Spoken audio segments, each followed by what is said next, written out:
You're watching We Ain't Dying for This, a Black woman's guide to liberation. And I'm your host, Crystle Johnson. We are a community of Black women demanding our collective liberation through radically soft living. Each Thursday, we feature the stories of Black women who have set themselves free from the expectations of others and are choosing to live on their own terms. Hey y'all, and welcome to another episode of We Ain't Dying for This, a Black woman's guide to liberation.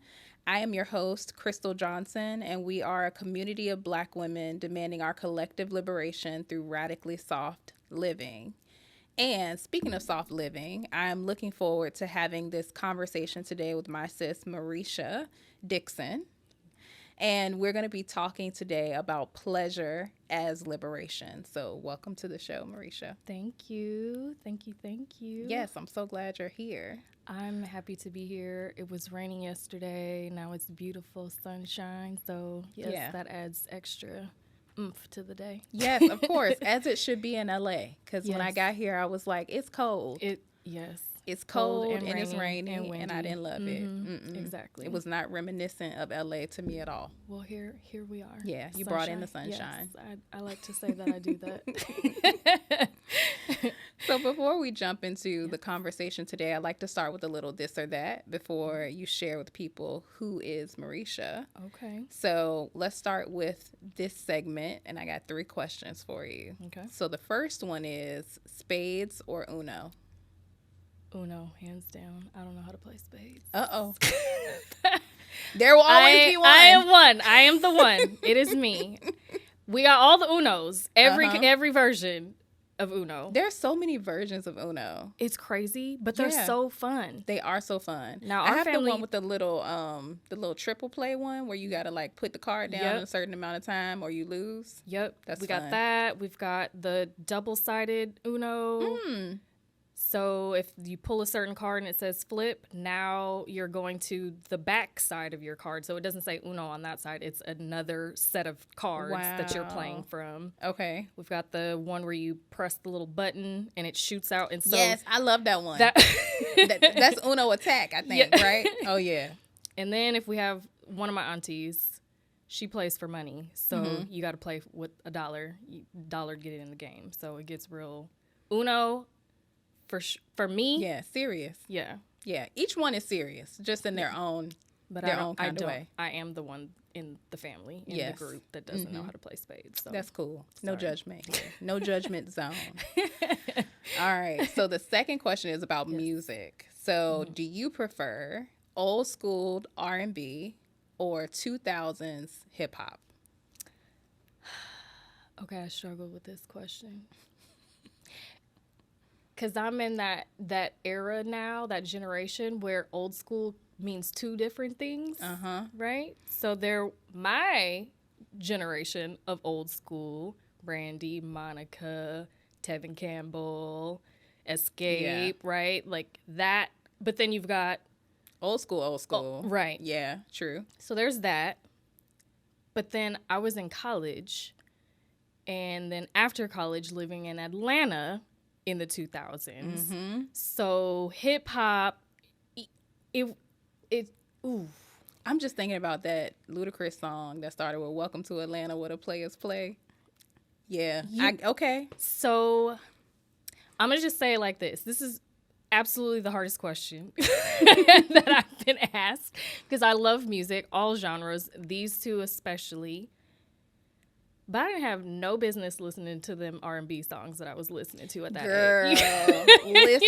Listen. So that's true. So I'm gonna go with hip hop. Okay. Yeah. I love that. But you're so right. Hip-hop. We didn't have no business listening to those songs. Because as I go back and listen to them, I'm like, what did we know about this?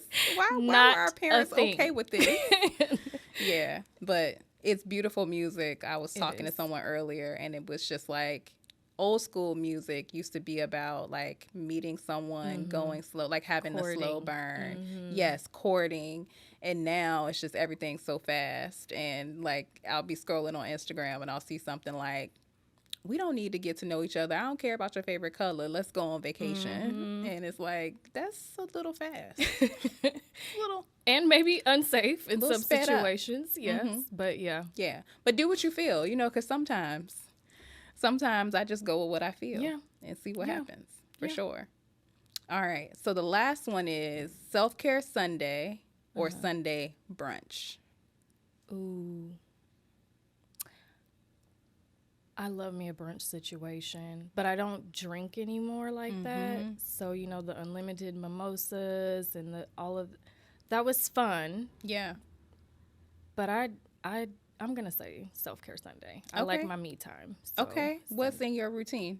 My self-care Sunday. So definitely Monday through sometimes Saturday, I'm up early.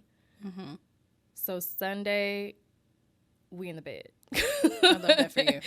We might not be asleep, but we're not getting up. That's one. So resting, staying, rested. And then hot baths, journaling, a long walk. I have been practicing intuitive movement. Okay. So just literally whatever my body kind of feels, just going with the flow of that. Embracing movement. And I'm leaning into more sensual kind of movement. I think, you mentioned living a soft life. And so for me, that sensuality is kind of putting me in a space of softness, femininity, whereas the rest of my life or outside of that space is typically you're wearing all the hats, you're achieving, accomplishing. So that is my space of letting all that go and just relaxing. And I think that's a perfect connection to what we're talking about today, because we're talking about pleasure. So when I think about pleasure, I may be thinking one thing. When someone else thinks about it, Correct. They may be thinking something totally different. But what are some of the lies that you've heard people tell themselves, or even lies that you told yourself about pleasure? I think one of the lies that we've been told and or tell ourselves is that you have to suspend or pleasure, right? Wait. After you've struggled, after you've grinded, hustled, right? Then you can partake, enjoy, relax, right? Another lie that we have been told, or an immediate thought that we have that comes up similar to what you were sharing, is that pleasure might have a very specific connotation. And I think for many of us, at least for me specifically too, is that pleasure means something sexual, something intimate and physically intimate, sexual, right? And that's also not true. I think pleasure also, it's you wait for someone to give it to you, give you permission, right? I'm a straight woman, so I have to wait for a man to, whatever context that might mean. It doesn't just necessarily mean sexual, but I can only enjoy it when it is given or provided, offered to me.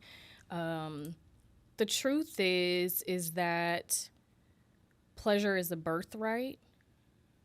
We only have literally one life, and it is not, I use the word we wait until after we have hustle, right? But grind means to break something down to its smallest particles. So why would we live our life in that way? We're supposed to have abundant life, right? Exactly. Pleasure is a part of that. And again, it doesn't necessarily just mean, or it's not just limited to sex or something sexual. It could be something as simple what we were just talking about before we got on. The sun is out. And just literally sitting outside in the sun, allowing that to be the hug, the warmth, right? Yes. And I think the last point that I raised about waiting for a partner or someone to give us permission or offer, exchange pleasure, experience pleasure. I think what I've learned is that the more I have purposefully pursued pleasure for myself, I now have a self-awareness, a clarity about what allows me to come alive. And now when I invite a partner into my life, I have standards. I have things that I can talk about, not only from my vantage point, but now I can engage and ask, well, what does pleasure look like for you? And how can we experience this together, right? How do we immerse ourselves in this as a couple, right? So I think for me, it was a practice in self-awareness. It became a practice for me to, really just be more clear on what thriving, what feeling good actually means, and the ways in which I can experience that more often and on purpose. Yeah, totally. And I think that's something that continues to come up in the different conversations that I've had is that you have to be able to sit with yourself to understand, like, what is that for me? What does that mean for me? Yeah. And I know that in a lot of my years of growing up, like, it took me 39 years to get to know me. Because when I think about things that I like, things that I enjoy, things that I don't like, things that I don't want to do, you know, like, those things have always been connected to someone else. So if I'm in a relationship, it's like, what do we like together? It's not about what Crystle likes. It's like, what do we like together? Being with my family, what does everybody want to do? Has never really been about what is it that I want to do, what is it that I care about. It's always been about the collective. And while the collective is important, community is important, it is also important for us to get to know ourselves, to understand ourselves, and to be clear about what it is that we need, what it is that we want, who do we want to be. Because then when we invite other people into our lives, we don't take on their stuff. Because we're already clear about who we are. We're already standing in who it is that we are. So then they're a complement. They aren't providing you with happiness. They aren't providing you with pleasure. They are complementary to what you already provide for yourself. And that is a hard lesson to learn, because we have always been taught to be connected to other people. Like, in order to be kind, you need to do this. Like, in order to be a good human, you need to be selfless. But no, actually, you need to be a little selfish. I think as women, you know, we are nurturers, right? We naturally hold space for people, and maybe it isn't natural, maybe it is conditioning as well. It is, totally. But I think what's important is to, and kind of the process that I went through is turning that attention towards myself, holding space for myself, acknowledging what my needs are, defining what, right? Like, so everything that I used to do in terms of pouring into other people and holding space for other people, I had to give that same energy, that same thoughtfulness, that same commitment to myself. And I think, too, that led me to one of the core values that I have. I know we often think of core values in our business, but I had to set some for myself. And the first one is our personal well-being is the catalyst to social impact. If we're not well, how are we going to show up in any of the roles or spaces that we frequent well, right? So... So how has pleasure transformed your life, and who were you before you allowed pleasure in to give you that, to lead you into that transformation? Yeah, that's a great question. I'll start with who was I before, to add context, I suppose. So one, I was the firstborn, so firstborn girl. I was the first in my immediate family to go to college. So overachiever, perfectionist, I was an athlete all the way up through the collegiate level, right? So essentially controlling, if you will, right? Yes. You have all of these spaces that you are in, or I had these spaces that I was in, whether it was family dynamics, whether it was school, whether it was sports clubs, etc. But they all had a role for me. Mm-hmm. They were all telling me what good was, what success looked like, what, right? There was just this way of existing from a place of performance. Yeah. Right? And accolades, accomplishments, like that was how I saw myself and how things needed to be. There was just this constant grind, this constant setting goals and trying to achieve something. Yeah. You know? But I recognized when things weren't right in here, no matter what they looked like out there, eventually I started to recognize in here is not okay though. Mm-hmm. I'm not fulfilled. I feel depleted. Like all of these things where it's like, wait, but they said this is what I'm supposed to do. Girl, they said. They said. All you got to do is say, they said. They said. Yeah. Right? Like this is the path. And I'm doing it, but something's still not right. And so in choosing me, instead of pouring into these places and accomplishments or goals and people and other people's scripts. Yeah. Living according to the rubrics of somebody else's standards, it was time for me to define what that meant and what that looked like. And I had to kind of blow up my life as I knew it. Mm-hmm. So I stepped away from academia. I stepped away from certain relationships. I moved to a different state where I didn't know anybody, right? Like I took these, but what was happening in me taking these steps, it wasn't just random. I was hearing, do this, go here. And while it was very uncomfortable and it didn't make sense and I didn't see all of the next steps, I knew with the path of continuing, the path that I was going to continue on, I knew what the end outcome was going to be of that. Mm-hmm. And so I chose and I felt more comfortable going with the unknown over what was familiar. Yeah. I finally got to that place of the familiar is so bad that I would rather step into unknown. Even though that's scary too, I would rather do that. And that meant some days I hear, go to this mountain, go sit on this rock.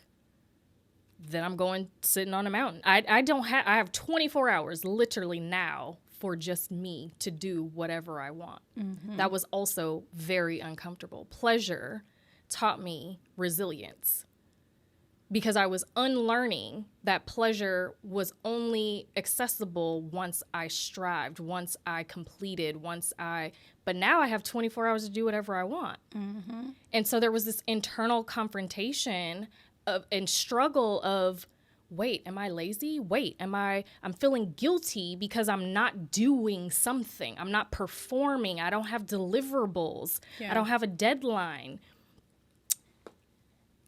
But choosing to hear, trust, and follow those internal nudges, that internal GPS or guidance protection system, choosing that over and over again, even when it didn't make sense, even when it was uncomfortable, even if I felt like I'm not receiving the accolade, like what's the end here? Yeah.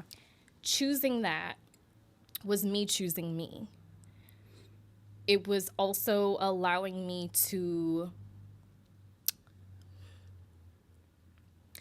be vulnerable in this space of I don't know what I am or who I am or where I'm going. Mm-hmm.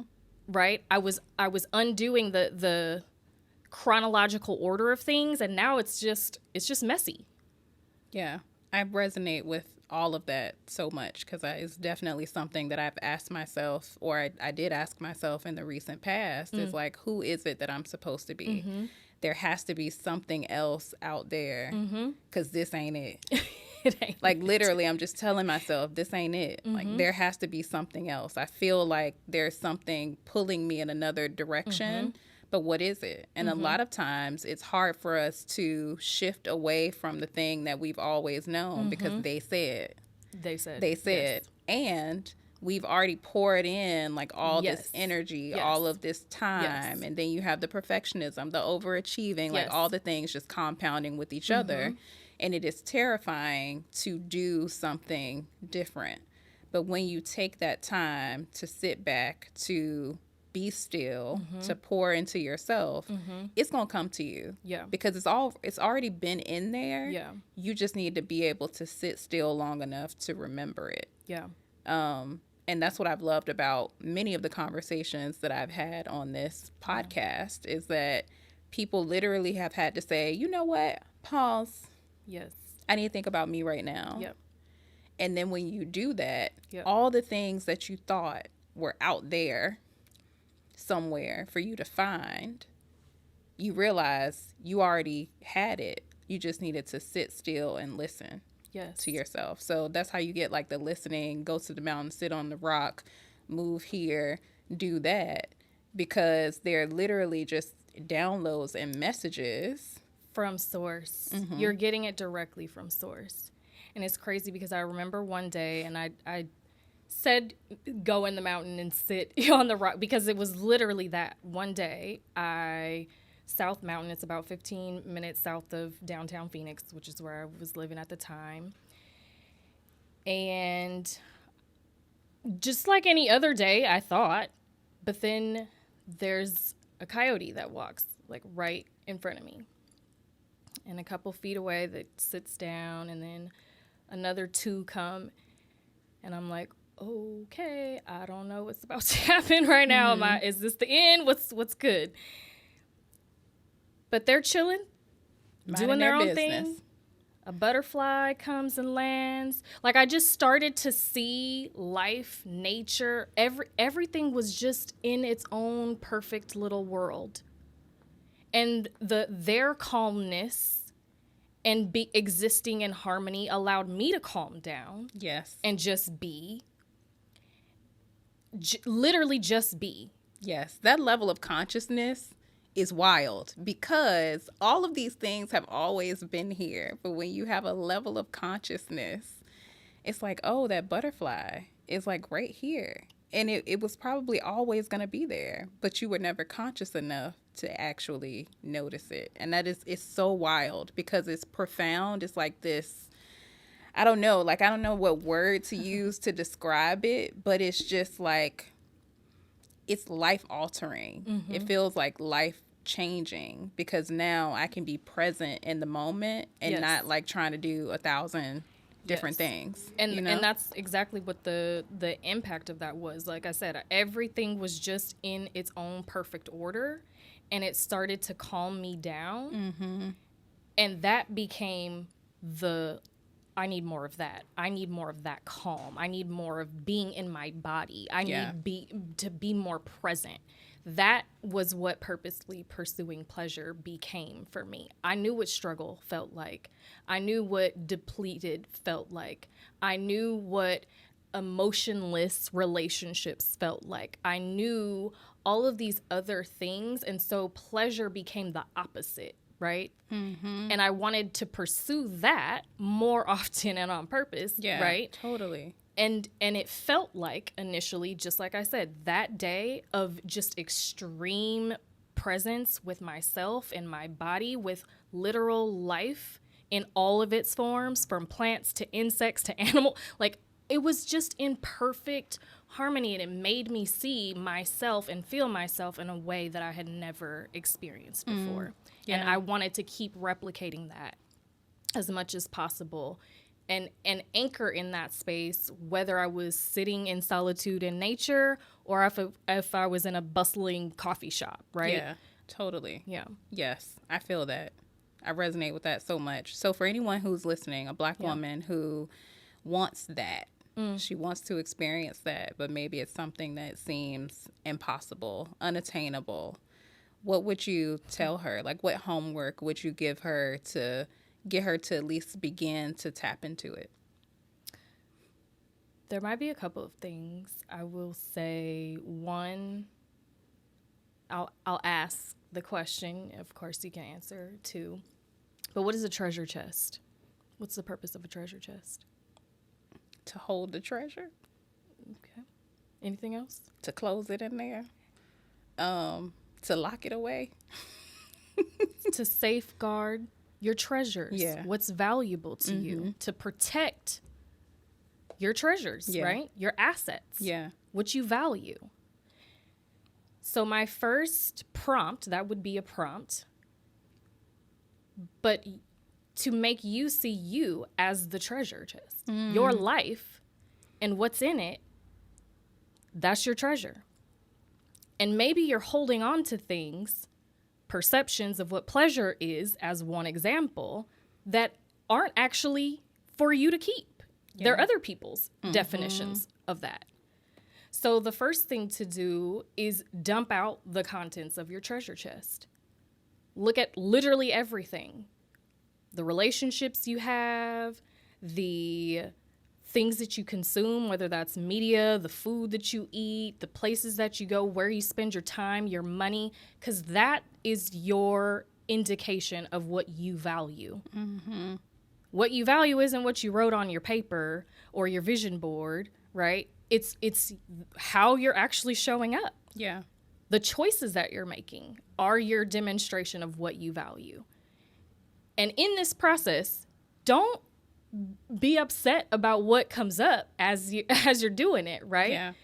The idea is this is your self-inventory. You're assessing the contents of your treasure chest, the contents of your life.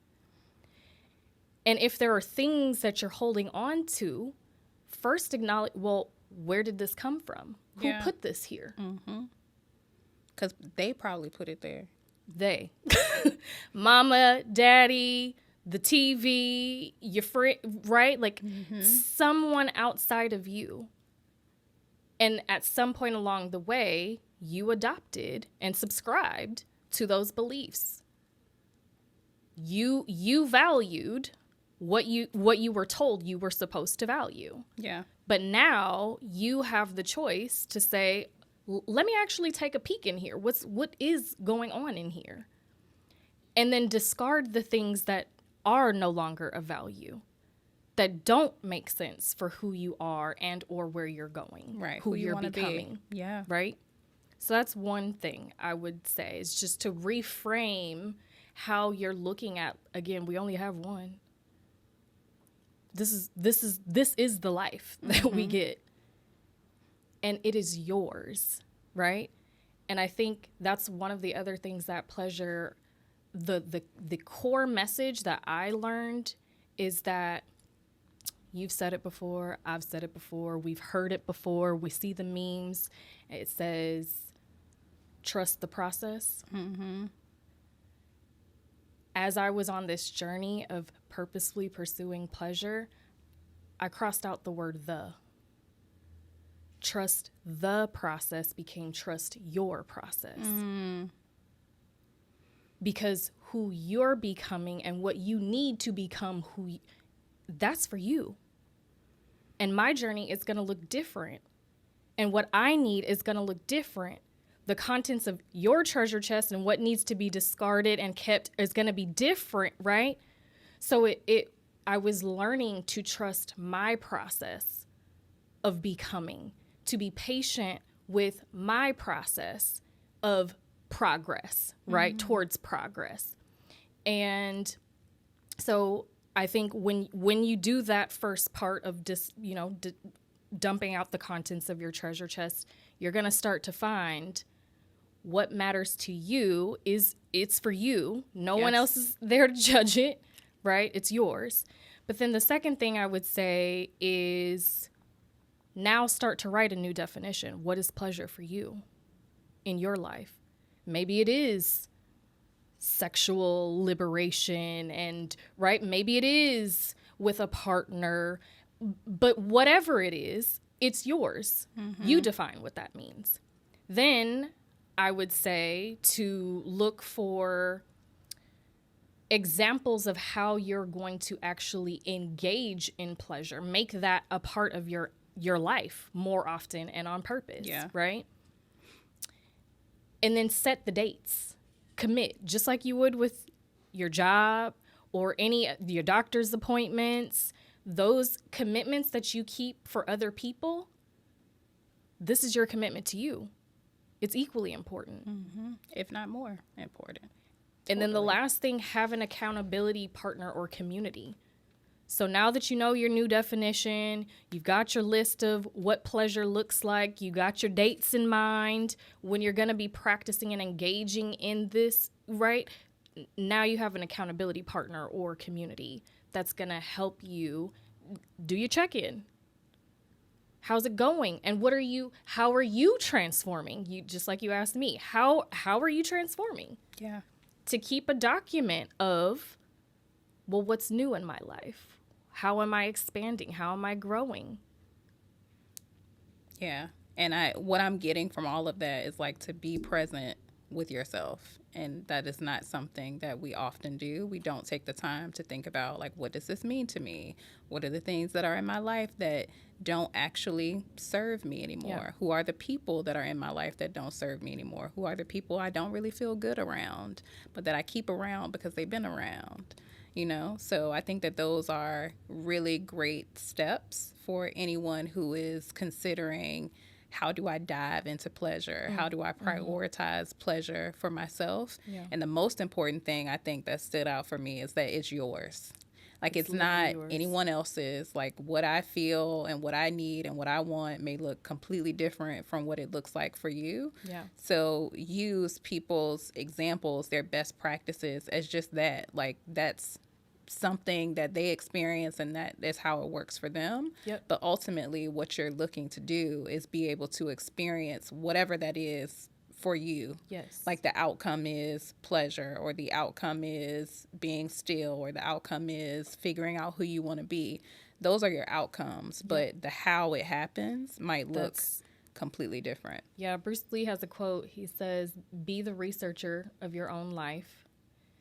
Take what's meant for you, discard what isn't, and then make up what's your own." Exactly. Never heard the quote, but okay, Bruce Lee.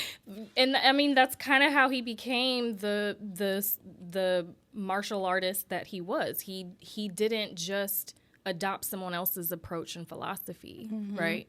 He took bits and pieces, but he made what worked for him. He applied that. Yeah. Yeah. That became, Okay, Bruce.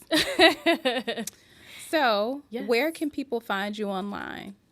Ooh, so my website, missmarisha.com. And actually, there's a lot more detail about my journey with pleasure that's there, specifically under the My Kintsugi page.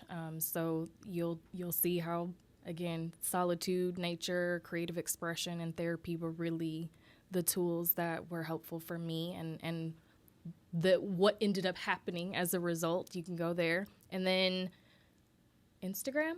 I have Instagram. It's _Miss Marisha. And then how we connected, which is on LinkedIn. Amazing. Yes. I have really enjoyed this conversation with you. I shared with you, but I'll share with the audience as well, that I was looking for people to talk to in LA, and I had actually found all my guests, but you said something about pleasure, and I was like, I want to talk about pleasure. I think that's important. So I'm really glad we had the opportunity to connect and talk about pleasure as liberation. So I'm really thankful that you were here. Yes. Well, thank you for inviting me. I love what you're doing. And let's just keep this conversation going. Yeah, absolutely. And thank you to everyone who tuned in today to talk about pleasure as liberation. And we'll see you next time. Bye. Thank you for watching this week's episode of We Ain't Dying for This, a Black woman's guide to liberation. Catch up on previous episodes on the Living Corporate Network and on YouTube. You're also invited to join our exclusive community for access to early episode releases, exclusive content, live events, and more.